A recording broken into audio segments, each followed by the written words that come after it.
The mother has torn herself free. But the baboons can see that another croc has her baby.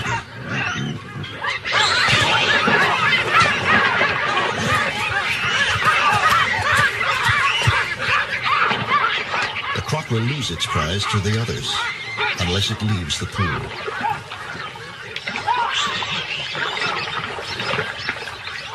But when it does, a big baboon is waiting.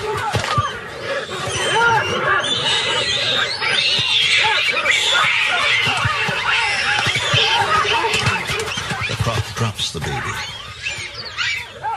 But the brave rescue is too late.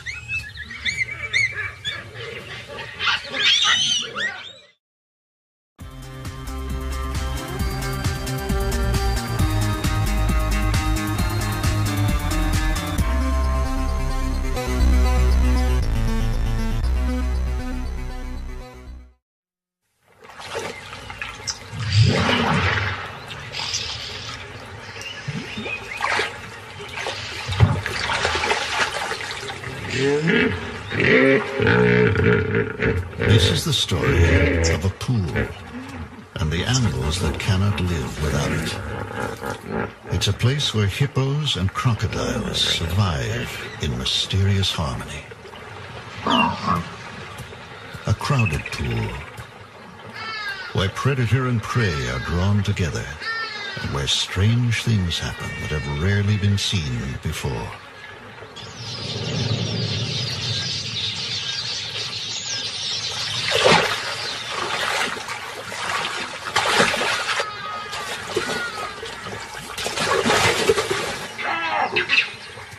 At this pool, thirst can be dangerous, and drinking becomes a deadly game of chance.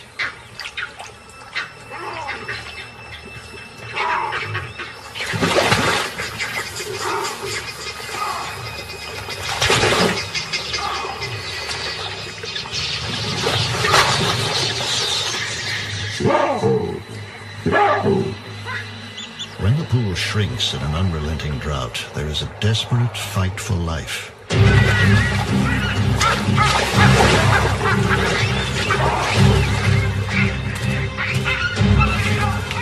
wild anarchy takes over, but only the fittest can survive.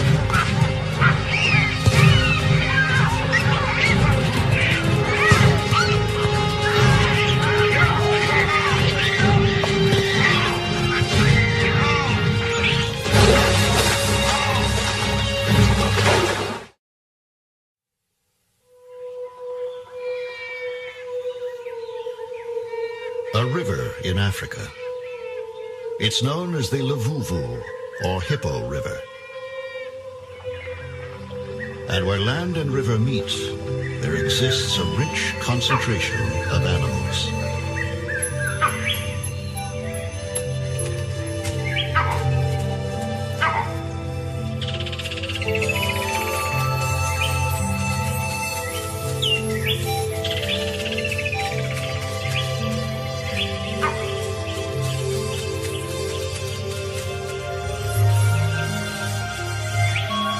For countless years, this river has sustained life in the northern reaches of South Africa's Kruger National Park. When good rains have fallen, there is abundant water for all. But this year, little rain fell. The river dwindled to a narrow channel and finally stopped flowing. The pools that remain in the riverbed are life-sustaining oases. And this, which is one of the largest and deepest and has never been known to go dry, is a favorite refuge for hippos and crocodiles. For those who have to drink here each day, the challenge is to drink and survive.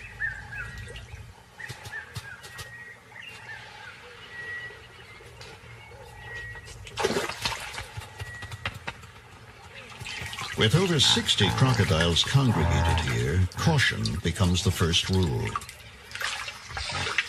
Wise in the ways of the pool, oxpeckers, on their floating islands, drink safely. And these unpredictable giants don't seem to mind the few extra ounces of their company.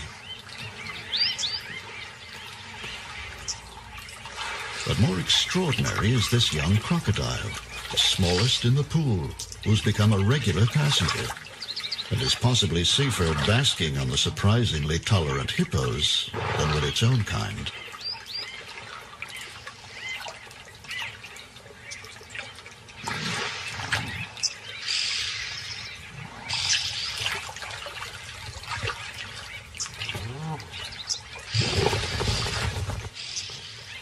Wily baboons have another strategy. They dig pits at the pool's edge and drink the seepage water, rather than risk a croc attack. In contrast, this female impala is so stressed by thirst she's beyond caution.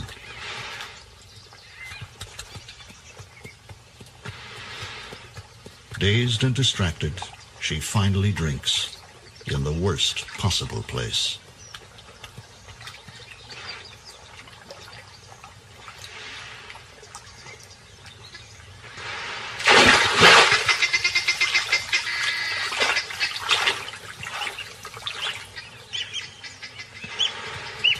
Crocs aren't the only problem here. These impala have run afoul of a white-crowned plover, whose eggs are in a depression in the sand. These birds only nest near water, and so when the river dries, the fringe of the pool becomes prime real estate. But it's also a busy and dangerous thoroughfare. Crocs come here regularly to bask.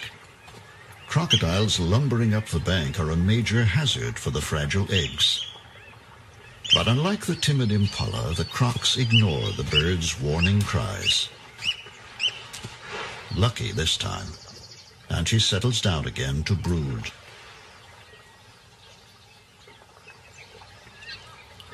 Hippos spend their nights grazing, often far from the pool, and by day they too like to lie in the warm sun. A large, wet snout, applied with surprising gentleness, seems all that's needed to clear some space on the crowded beach.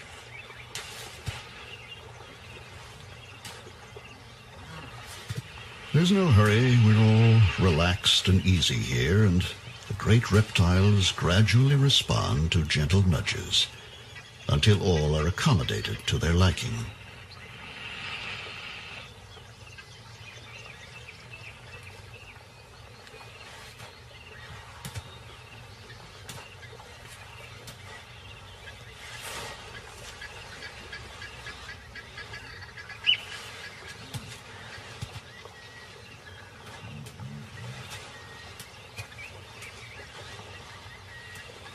Another close call for the plovers, as the crocodile returns to the pool. But it's all just part of the price for a good waterfront site.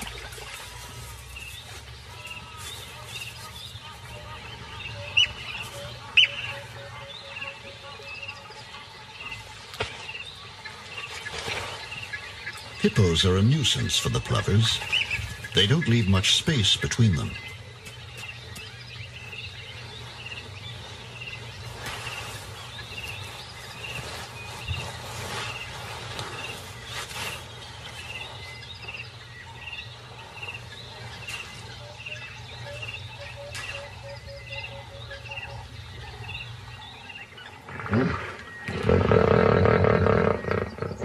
The rains that usually revive the river are late this year, and the water level in the pool drops rapidly.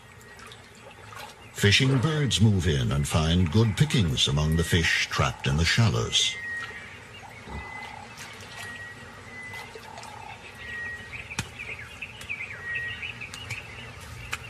The yellow-billed stork's juggling act is no game, but a way to tire the fish into relaxing its sharp, erected spines.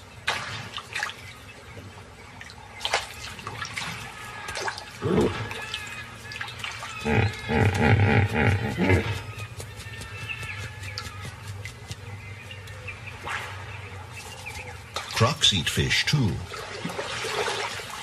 They're also cunning thieves who deliberately harass the birds into dropping their fish.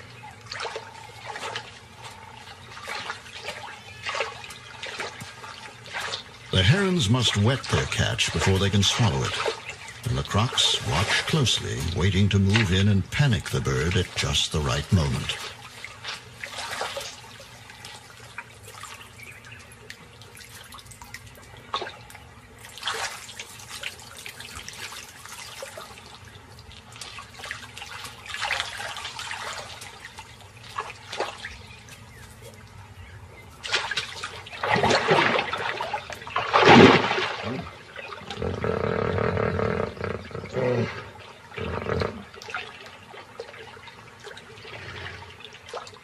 Sometimes these water birds appear to live a charmed life and to be mysteriously immune from attack by crocodiles.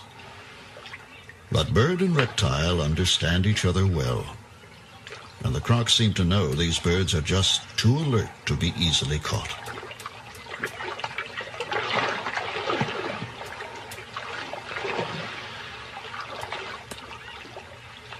But not all birds are crocodile smart. Green pigeons don't often drink. Usually they get enough moisture from the fruits they eat.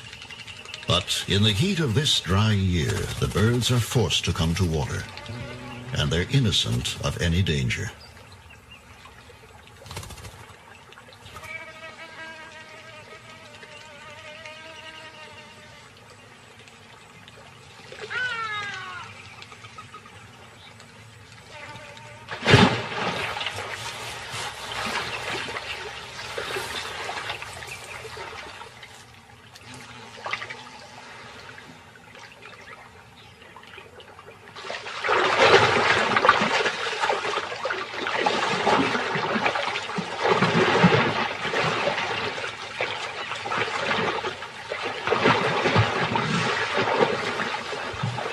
The sight of crocodiles spinning in a feeding frenzy is enough to frighten most animals away.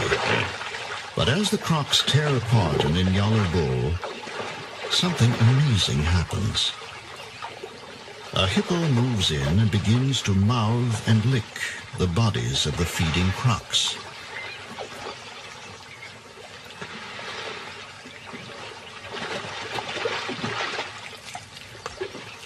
Hippos are strictly vegetarian. She hasn't come for a share of the spoils. Why she intrudes in this way is a mystery.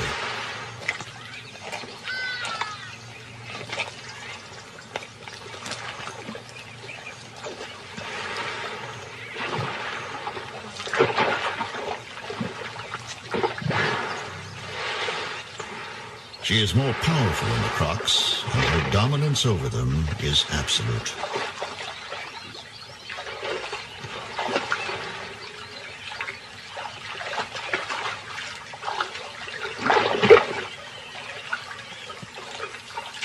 She prods and licks the face of the biggest croc in the pool, even as it struggles to swallow the skull of the antelope.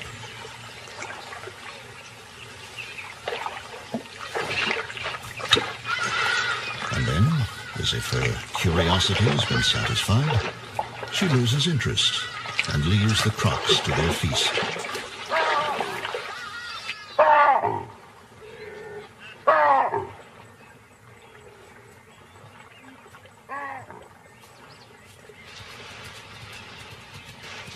Elephants don't have to worry about crocodiles when they drink, but they still prefer the cleaner water in the pits and vigorously dig them out.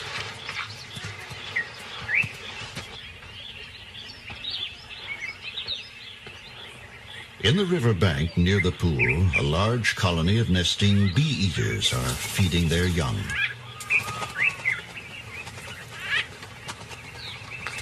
They must forage continually in the hot sun to satisfy their needs. To cool off, every afternoon they fly over the pool and dive for their drinks.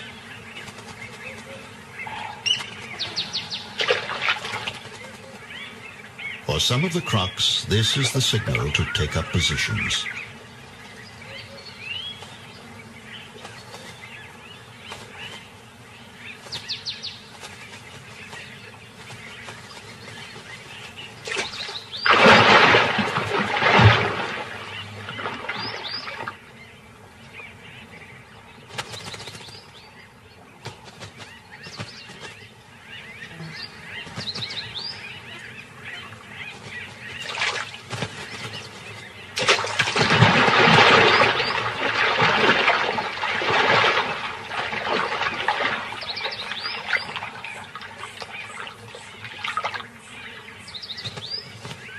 The odds are heavily in favor of the bee-eaters, and most survive the croc strikes.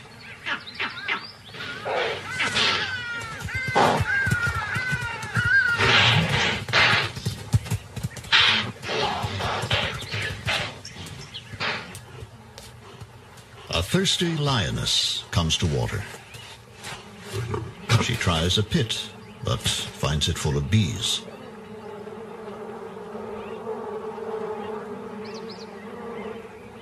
She decides to risk the pool.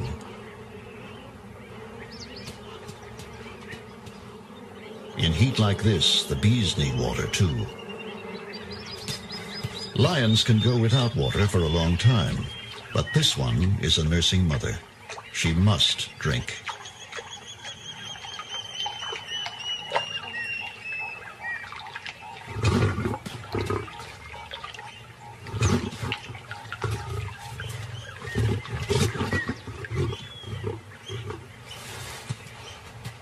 Maybe the bee pit isn't so bad after all.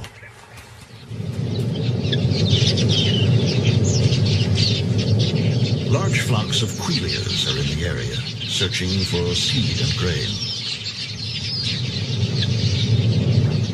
As they stop by the pool to drink, their busy fluttering at the water's edge inspires the crocodiles with keen and almost sporting enthusiasm.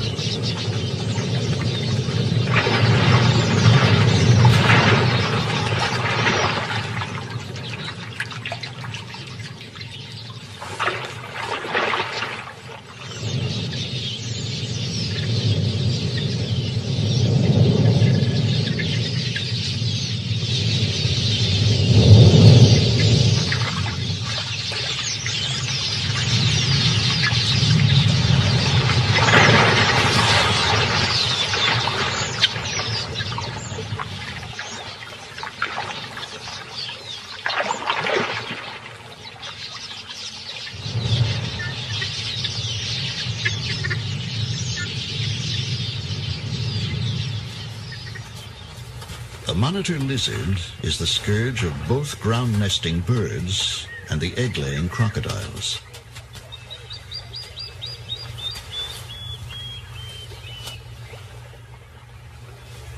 It's a voracious predator, particularly partial to eggs. And the feisty plover immediately declares war.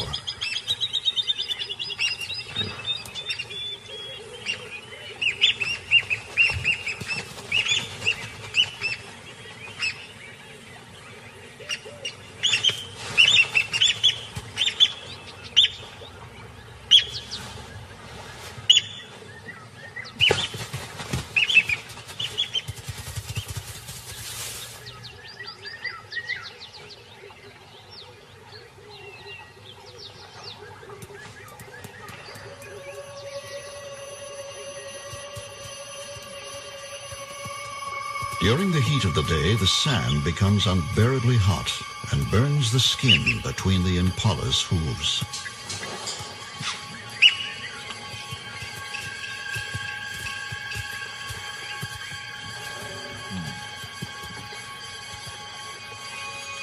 For the plovers on their nest, this is when easy access to water pays off. The bird is soaking its breast feathers until they are weighted with water. It then hurries up the scorching sand to relieve its mate.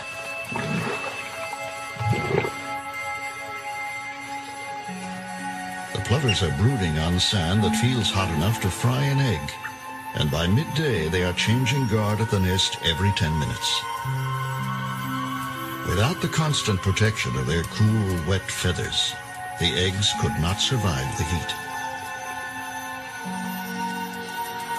The sand is so hot, it's a wonder she doesn't fly down.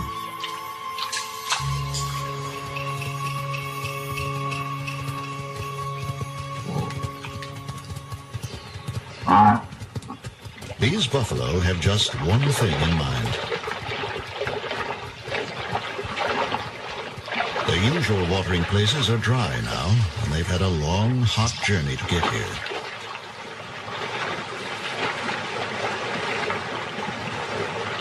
One of the calves strikes out on its own and is soon in dangerous company. But these aren't the biggest crocs in the pool, and the lucky calf quickly returns to the herd.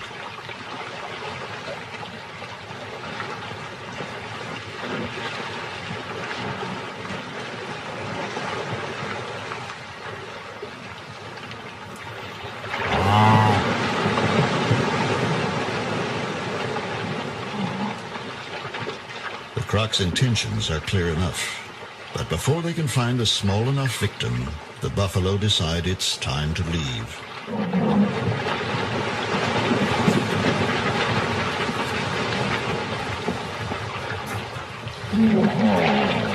An irritated hippo helps them on their way.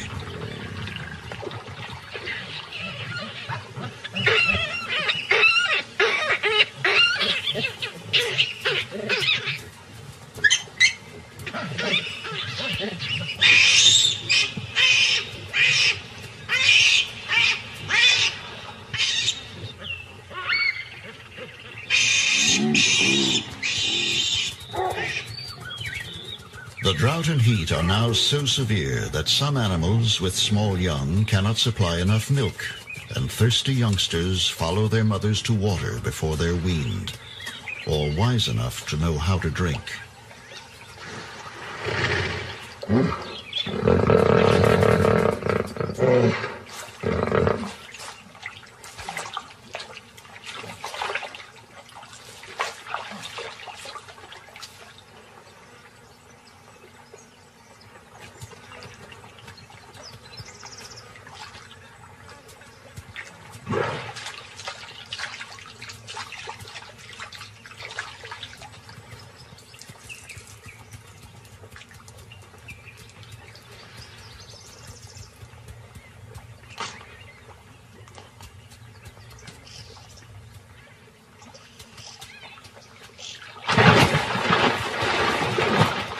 In an instant, both croc and fawn vanish into the pool,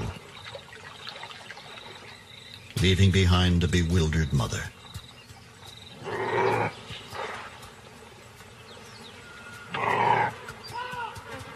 Somewhere under the surface of the pool, the crocodile lies low with its prey, waiting for an opportune moment to eat without having to share.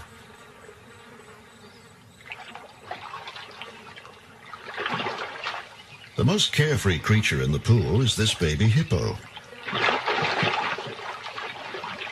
She frolics around her mother in that special state that belongs to all young things.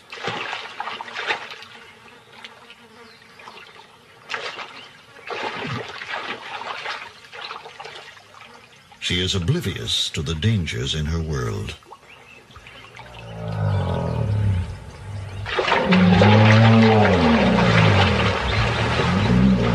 The pool is steadily shrinking and is already too small for so many animals.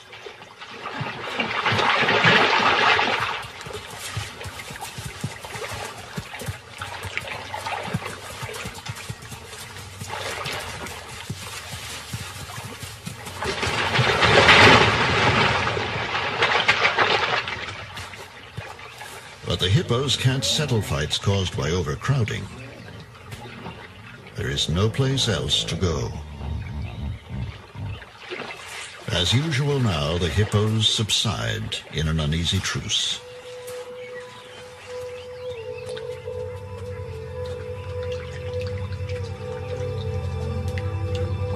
Subdued by the day's heat and temporarily at peace, the baboons relax around the pool.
His peace is shattered by a familiar cry of outrage.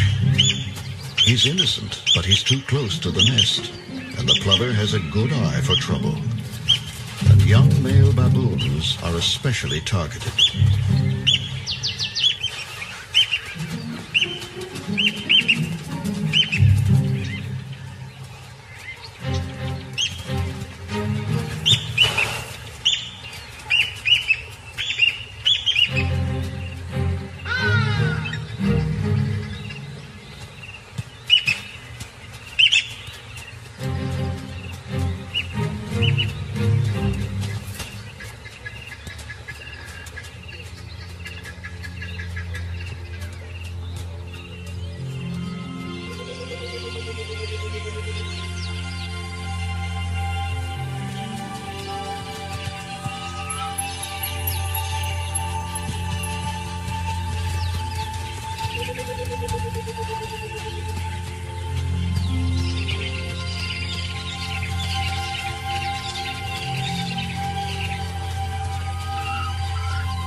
A sudden spat between rival crocs sends a ripple of panic through the pool.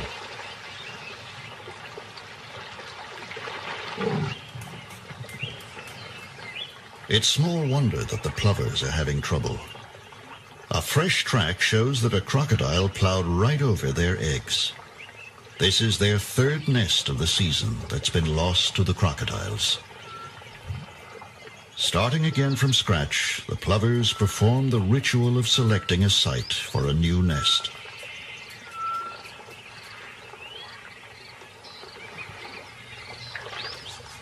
The baby hippo is exploring her world.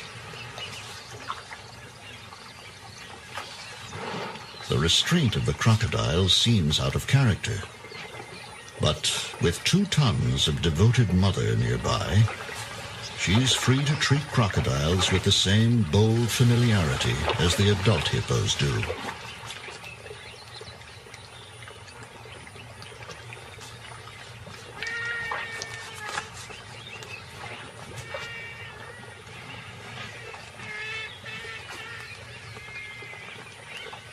These great artists of violence are obliged to hold a kindly pose as the hippo child wanders in her playground of gently smiling dragons and slobbers on their tails.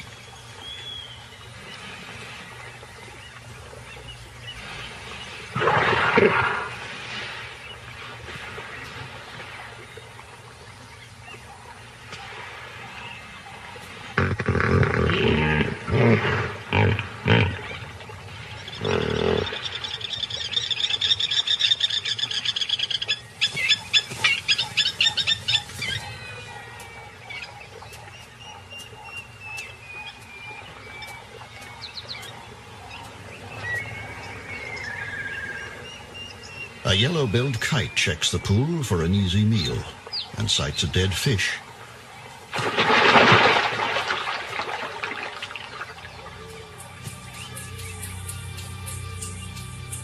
The surrounding land is parched and bare, and each night the hippos must trek for miles to find grazing.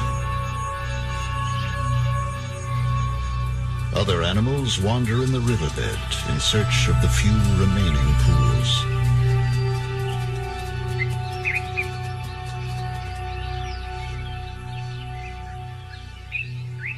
But most now are little more than reeking mud wallows, full of dead and dying fish.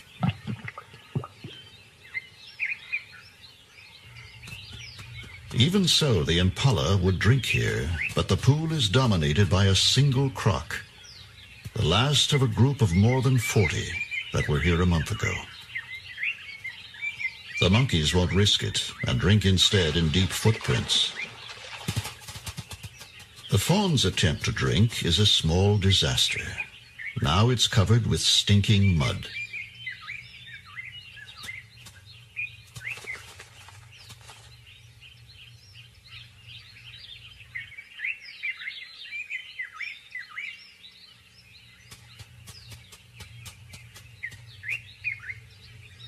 The mother sniffs her offspring, but doesn't recognize it in this foul disguise.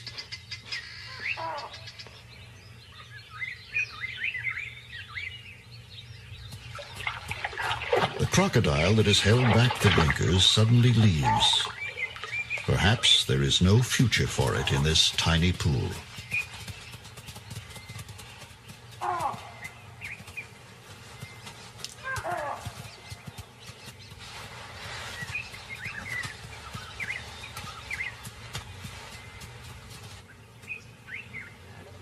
The mother has made up her mind. This is not the sweet-smelling youngster she came with. But the fawn knows better.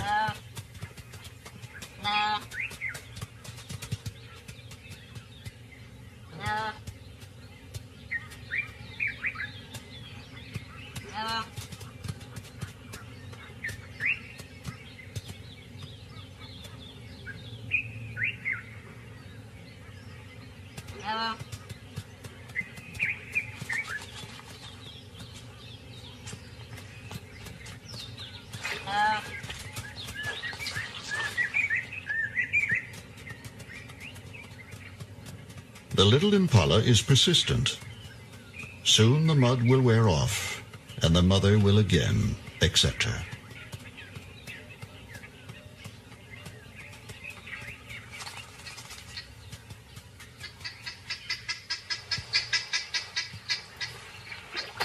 The crocodile reappears, covered in fresh red earth.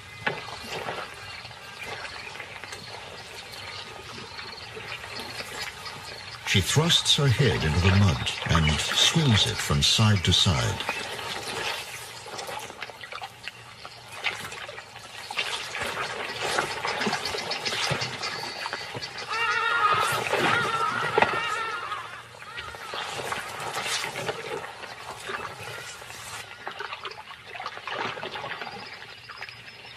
At first, her peculiar behavior is a puzzle, and then her secret is revealed as her muddy jaws open gently to release the newly hatched babies she has carried down from her nest on the riverbank. This is the reason she has remained in the pool so long. She would never desert her young. She is their only protection.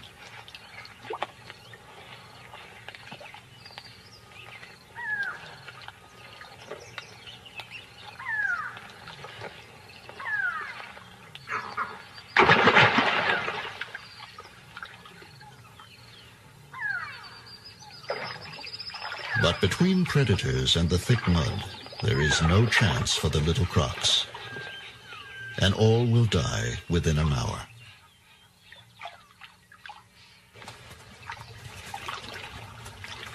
Back in the big pool, crocodiles writhe and heave over another carcass.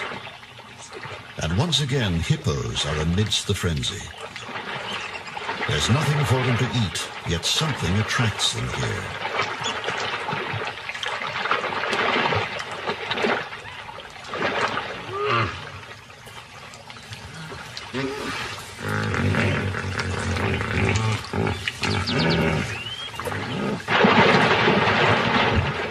With jaws clamped tight on the carcass, the croc spins until a piece breaks off.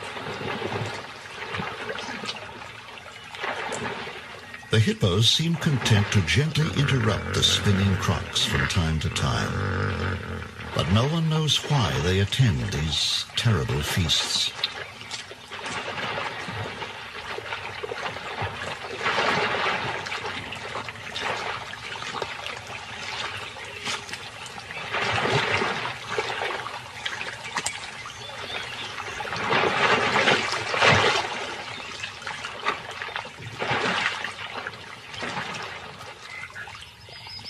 For 9 months, little rain has fallen, and the animals risk death for water.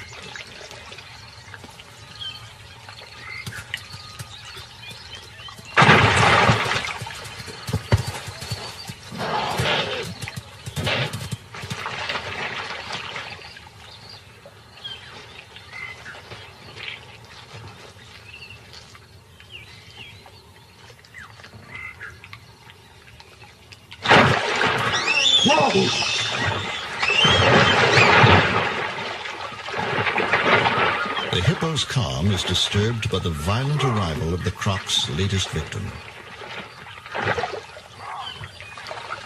For this one, there will be no lucky escape.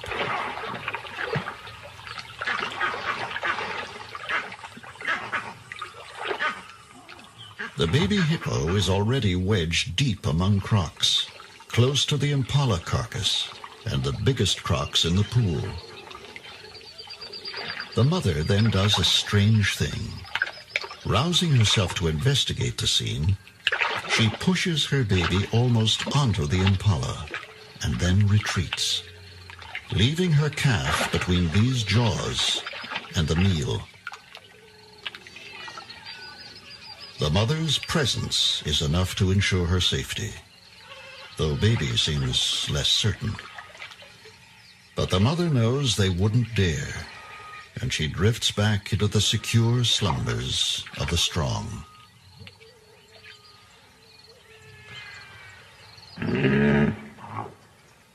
The pool has become so dangerous that most animals prefer to drink from the pits.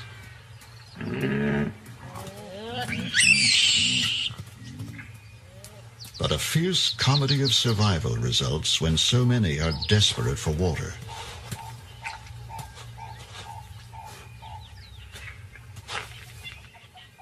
Large male baboons commandeer the pits and drink every mouthful of water that seeps in.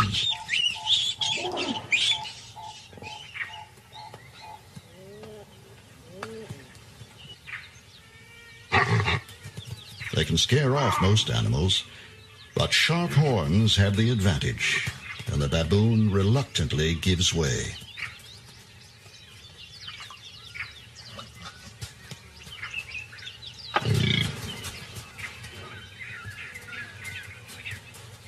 Competition at the pits is so fierce that those that can't cope with a big baboon have to take their chances at the pool.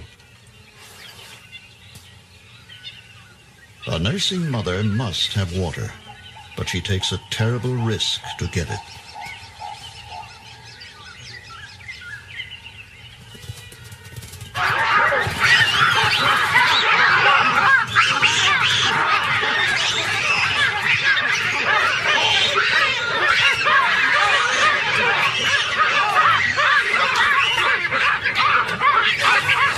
The mother has thrown herself free. But the baboons conceive that another croc has her baby.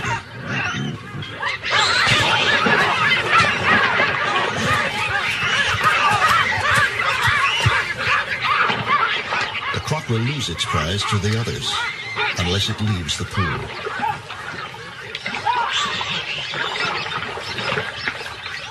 But when it does, a big baboon is waiting.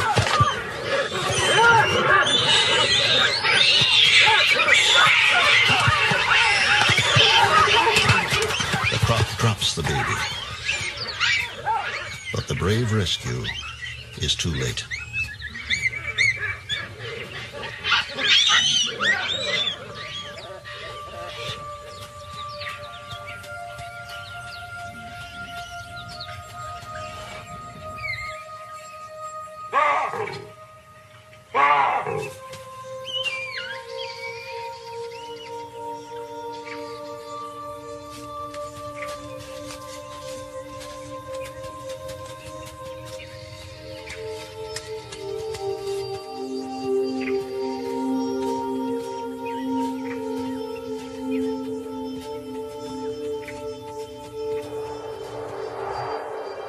The drought continues. It has become the worst in living memory.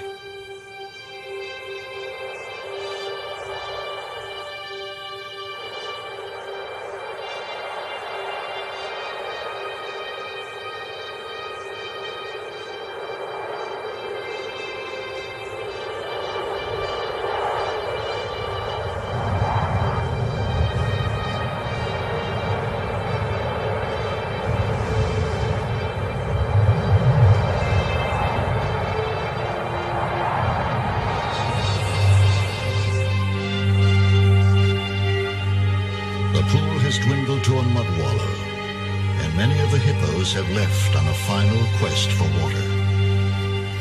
But for an increasing crowd of animals, their only chance of salvation lies here. For the plovers, no eggs have survived these cruel and chaotic conditions. Every day, an assembly of desperate animals gathers around the pool.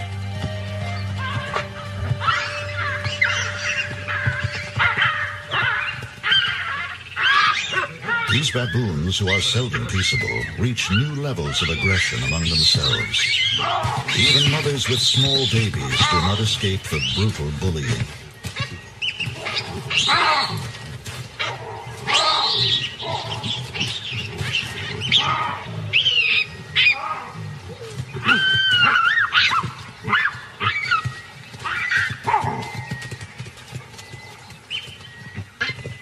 Baboons still dominate the pits, but a female Inyala, driven by thirst, is ready to fight for a drink.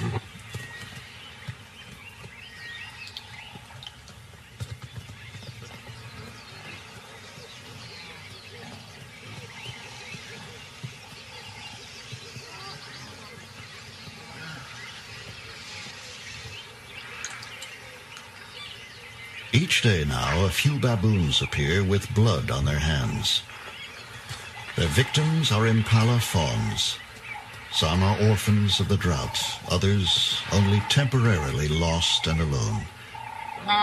Trusting and totally defenseless, they are easy prey for a strong male baboon.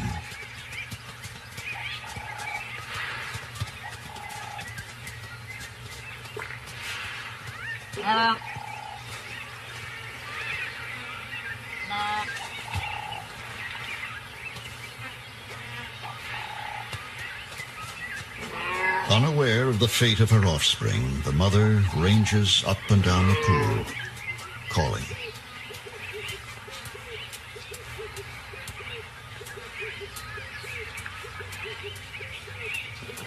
A hungry warthog roots around for choice pieces of rotting catfish, while a kudu, heedless of the crocs, drinks the mud.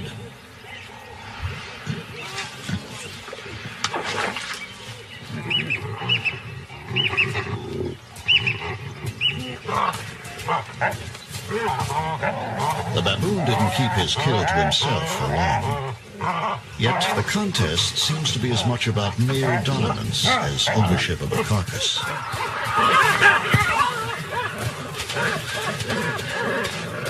Meanwhile, the warthog sees a good opportunity. She's a little slow and no match for an agile baboon.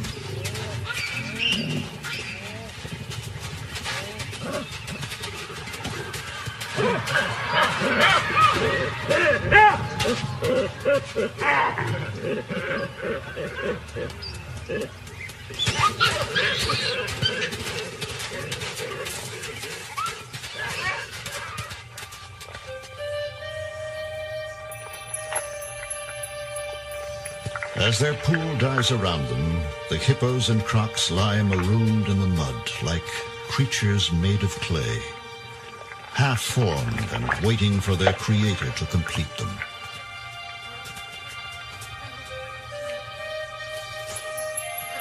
A baboon risks all on a thin crust of mud as she searches for puddles on the surface, while all around her lie more than 100 crocodiles, indistinguishable from the mud.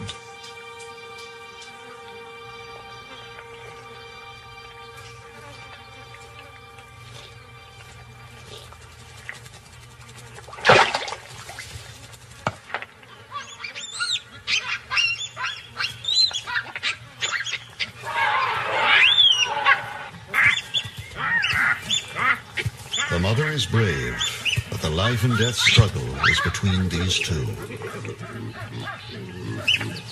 If baboons have nightmares, this is surely one of them.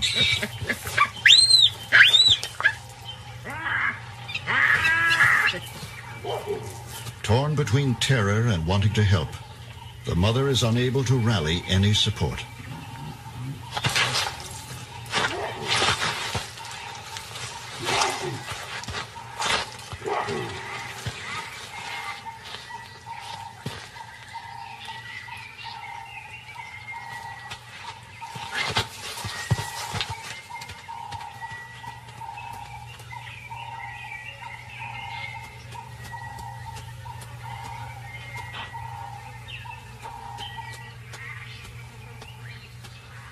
She has escaped with muddy legs, a sore face, and possibly a haunting memory.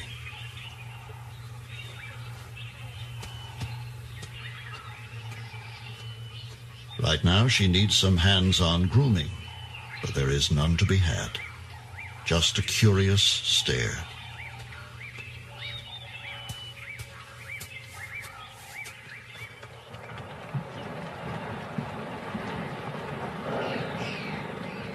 When everything seems to have reached the end of endurance, the sky fills with clouds, and relief seems at hand.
The spell of the drought is broken. The crocs return to life and begin immediately to devour the ripe remains of some old feast that was locked in the mud.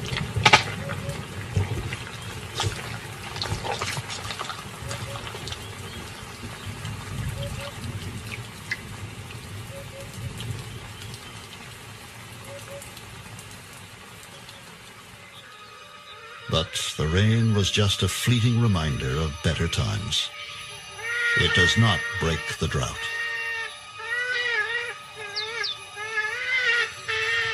The withering heat returns and draws all remaining moisture from the pool. The last hippo has moved on and will probably die in a hopeless search for water. Only one old crocodile is left. He was the largest, the dominant croc. He shows no signs of leaving. He remains in his empty pool like a stranded nightmare.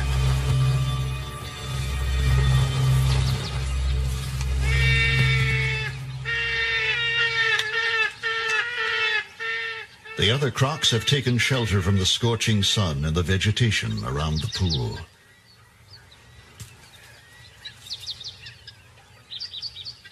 They lie motionless in the shade, surviving on their last reserves.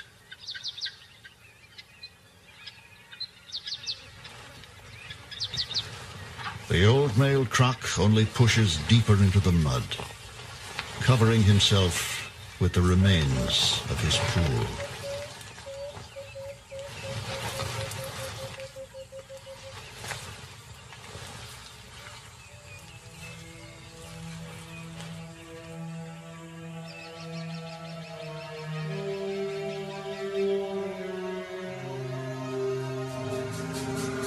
Six weeks later, in the center of the pool, at the place where the water was deepest, lies the skeleton of the big male croc, dominant to the end. Close by are the bodies of more than 30 baboons who succumbed when temperatures reached nearly 120 degrees. And in the surrounding bush, where they had sheltered from the sun, are the desiccated remains of the crocodiles.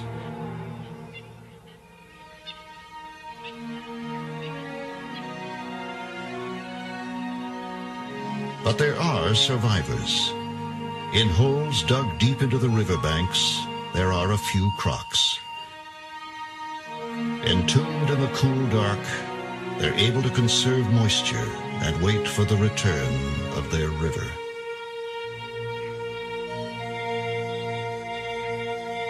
For someday, beyond the distant hills, where the weather is made, it will rain again. and the end of the drought will come trickling down the riverbed.